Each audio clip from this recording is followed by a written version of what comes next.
Carol, tu estava trazendo então agora sobre, a gente já falou que o white paper ele foi publicado em 2008, dia 31 de outubro, teve ali a troca com outros cypherpunks e foi totalmente transparente. Não só o projeto em si, como a possibilidade das pessoas acompanharem todas as conversas que aconteceram ali naquele momento.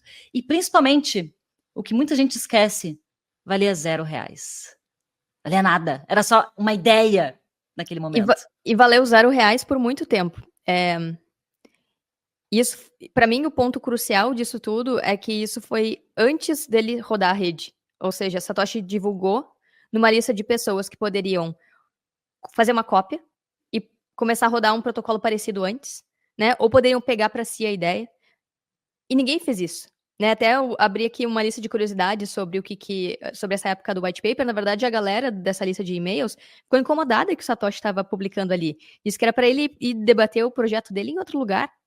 Então, a galera não deu bola na época. Meio que desacreditaram, sabe? Quem foi...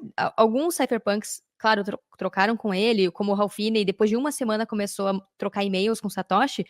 Mas, logo de cara, foi algo meio desacreditado pelo pessoal. Então, o lançamento foi aberto, open source, transparente, e antes mesmo dele começar a rodar a rede. Ou seja, ele abriu para livre concorrência. Qualquer pessoa poderia criar o Bitcoin ou estar junto com ele quando começasse a rodar a rede Bitcoin. Só não teve mais pessoas ali junto, porque meio que ninguém deu bola logo de cara, logo no início, né? Depois Satoshi foi começar a rodar o primeiro bloco e minerar, e a rede começou a rodar só dia 3 de janeiro de 2009. Então, novembro, dezembro, porque dia 31 é quase novembro, né? Então, 2 meses depois é que a rede Bitcoin começou a rodar. Outra coisa engraçada que eu esqueci de comentar é que Bitcoin é cheio de easter eggs, né? Ali, o horário que ele publicou o white paper foi no dia 31 de outubro, às 2h10 da tarde. E 2h10 da 21. Da onde? EDT. Ah, tá. Não tem a ver com o local esse easter egg. Tá, entendi. Tem a ver com a somatória do horário. Sei lá. Mas é que eu vou começar agora uma sequência de easter eggs. Peraí, repete a história. O que dá 21, então? Ele postou às 2h10 da tarde. Ou seja, se tu pega o horário, dá 0, 2, 1, 0, né? 21 no meio do horário. Esse é um ponto curioso só, tá? Tu é aquelas pessoas que ficam procurando 21 e correlações com Bitcoin, tudo que tu vê na vida, assim? Às vezes sim. Às vezes sim. Sim, teve um chocolate que era bytes ou algo assim, né? Esses dias eu tava tirando foto, dizendo, quase Bitcoin. Era Bit Bytes, uma coisa assim. Sim. Teve outra coisa. A gente tava embarcando num voo da TAP e eu fiquei, Taproot. Tem umas coisas idiota que eu tenho, tá, gente? Esse trocadilho de tiozão. Mas eu acho que essa coisa de tentar achar significado vem junto com o Bitcoin também, né? Porque o Satoshi divulgou o white paper no dia 31, que é o dia do Halloween, ou seja, será que é uma premonição que o dólar vai morrer, o dia dos mortos, né? Dia 31 também é o dia da Reforma Protestante, quando Martinho Lutero, a gente até já fez um vídeo sobre isso, postou um Reels aqui no YouTube, falando sobre como o Bitcoin pode ser a reforma protestante do dinheiro, em que naquela época da reforma protestante, os padres eram os únicos que tinham acesso à Bíblia e passavam de forma centralizada o conhecimento, e a partir do Martinho Lutero, que resolveu traduzir a Bíblia e disponibilizar para todo mundo, as pessoas começaram a acessar de forma independente. Então, muita gente acha que essa pode ser uma simbologia que o Bitcoin separa o dinheiro e o Estado, assim como a igreja e o Estado foi separada a partir da reforma protestante. Então, esse é um outro ponto. Então, Bitcoin tem vários easter eggs, né? E esse pode ser um deles. O que essa data significa? Tinha outubro inteiro para publicar o white paper, mas escolheu o dia 31 às 2h10. Tipo, muitas simbologias dentro da mesma data e do mesmo processo, né?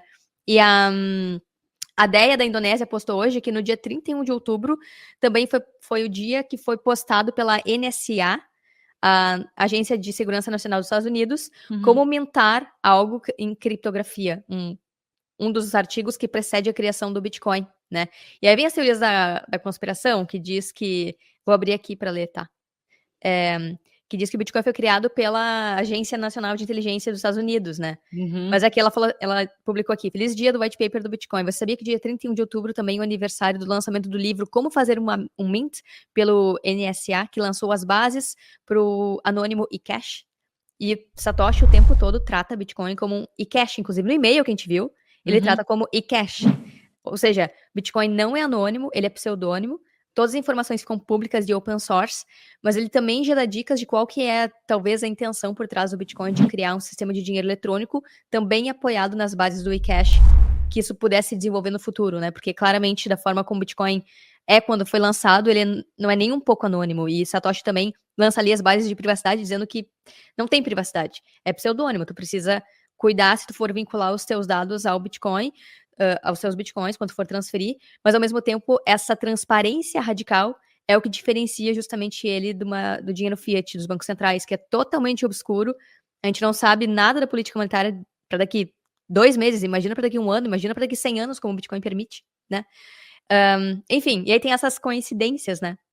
Com a criação do Bitcoin. Então foi um lançamento totalmente justo. Como tu falou, Cacá, Bitcoin circulou livremente, sem ter valor nenhum.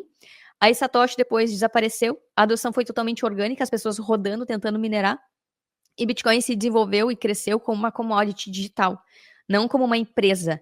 E eu acho que aí é o ponto de conexão e diferenciação com outros protocolos ou outras empresas que também tentaram lançar um dinheiro digital e não conseguiram. Que foi o caso do David Chaum, que tentou lançar um dinheiro digital, não conseguiu porque tinha, e o Satoshi cita isso inclusive, que os projetos anteriores ao Bitcoin falharam por não serem descentralizados. E o grande trunfo do Bitcoin, como ele conseguiu se diferenciar e crescer e ser adotado, e segue sendo adotado e crescendo em adoção, é pelo fato dele ser descentralizado. E o lançamento justo dele tem a ver com isso, né? Por mais que Satoshi tenha minerado muitos Bitcoin lá no início, ele não tem nenhum poder sobre a rede, depois que vários computadores estão rodando versões do software e estão participando da rede em tempo constante, de forma sincronizada e em tempo real, Satoshi deixou de ter poder sobre a rede. Então, esse crescimento orgânico, essa pulverização dos nodes, né, ao redor do mundo, de forma orgânica, é o que torna o Bitcoin, de fato, uma rede, uma commodity digital, que traz a escassez digital pela primeira vez na história, e é o que torna ele imutável, ou seja, ninguém consegue mudar o Bitcoin de cima para baixo, como acontece numa empresa, que tem hierarquia, tem um chefe, tem um CEO, tem um gerente, tem um criador, tem um fundador, que determina qual vai ser a próxima atualização. O que vai ser feito na rede? Qual que é o roadmap? Bitcoin não tem isso.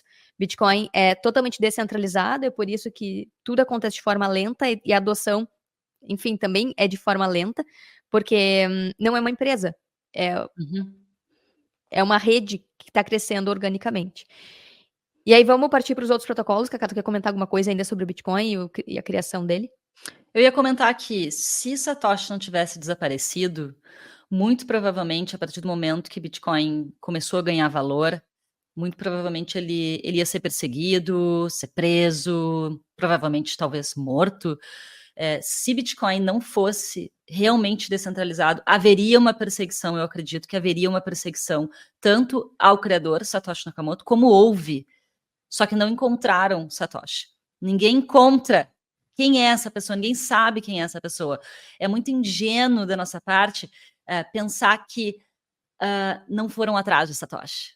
É óbvio que foram atrás de Satoshi, é óbvio que pesquisaram, não só por curiosidade, muitas pessoas vão atrás tentando descobrir quem é por curiosidade, mas com certeza órgãos governamentais foram atrás de Satoshi para tentar descobrir quem é o criador. E até hoje não foi revelado, não há nenhuma pista sobre a real identidade de Satoshi Nakamoto. Por mais que surjam diversas pessoas se auto-intitulando Satoshi, ninguém conseguiu provar isso, nem na justiça, porque teve recentemente o caso do Craig Wright, no início do ano, que ele tentou provar que era Satoshi, e ele foi duramente desmascarado, e ele perdeu o processo, porque ainda bem, porque foram anos dessa palhaçada do Craig Wright soltando pela internet que ele era o criador do Bitcoin. Então, acabou com essa história num processo judicial, ou seja, olha só a que ponto essa história foi, né? Foi para a justiça e ele perdeu. Ele não é Satoshi Nakamoto. Então, agora essa semana surgiu um outro, né? Se dizendo, eu sou Satoshi Nakamoto.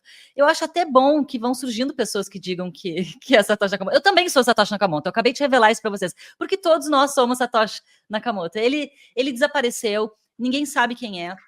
Certamente tem muita gente pesquisando sobre isso para saber. Mas o fato que eu quero dizer aqui é que o fato de ser descentralizado, de Bitcoin ser realmente descentralizado, é o que torna ele tão forte, é o que torna ele vivo. É o que possibilitou o Bitcoin tá aí rodando até hoje. A cada ano mais pessoas adotando, entendendo, conhecendo, querendo, se interessando por Bitcoin, querendo usar, querendo guardar e vendo o valor do Bitcoin. É por causa da descentralização que ele é tão forte, tão importante. Claro, existem outros fundamentos importantes, sim, mas eu acredito que a descentralização é o principal deles, porque se não fosse isso, talvez a gente não teria mais Bitcoin nesse momento no mundo, porque provavelmente o Satoshi seria perseguido e acho que iriam destruir a rede Bitcoin se não fosse descentralizado. Tu concorda com isso, Carol? Sim, porque é a descentralização que traz imutabilidade. É o que garante que os fundamentos não vão ser alterados de cima para baixo. Então, como tu falou, Cacau, o fato de Satoshi ter desaparecido é crucial, é o que diferencia Bitcoin de todo o resto, porque todas as outras redes, protocolos, criptos, tem um criador ali defendendo o seu projeto. É como se fosse uma empresa, é um CEO, é um fundador defendendo a sua empresa. Então, a opinião dessas pessoas acaba influenciando no protocolo, no desenvolvimento do protocolo, porque são empresas fazendo pitch de marketing, pitch para levantar investimento, pitch para. E conforme empresas, VCs, investem nesses protocolos ou dão grana para esses protocolos, eles vão atender aos pedidos desses investidores, né? Uhum. Então, o desaparecimento do Satoshi, ele mostra duas coisas. Como a intenção, de fato, era criar um dinheiro sem dono. É isso que está falando. Se Satoshi existisse, ele seria perseguido, como Dorian Nakamoto foi, que era um dos suspeitos a serem Satoshi. Os próprios jornalistas tentaram, e tentam ainda, a gente acabou de ver o documentário da HBO, dizendo que ia revelar quem é Satoshi, e apontou para o Peter Todd. Ele ficou sendo perseguido também por 2 semanas nas redes e por jornalistas tentando, né, trazer a opinião dele, perguntando se ele realmente é Satoshi ou não, numa baita especulação jornalística sem fundamento nenhum. Então, assim, o Satoshi, por ter desaparecido, ele sabia muito bem o que estava fazendo, porque ele tornou, de fato, o Bitcoin uma rede sem dono. Isso também mostra o quanto ele abriu mão de fama, de poder, de reputação, de várias coisas que CEOs têm, para tornar Bitcoin de fato descentralizado. Então, nada me faz não acreditar que Satoshi, de alguma forma, era uma pessoa que deixou um presente pra gente aqui.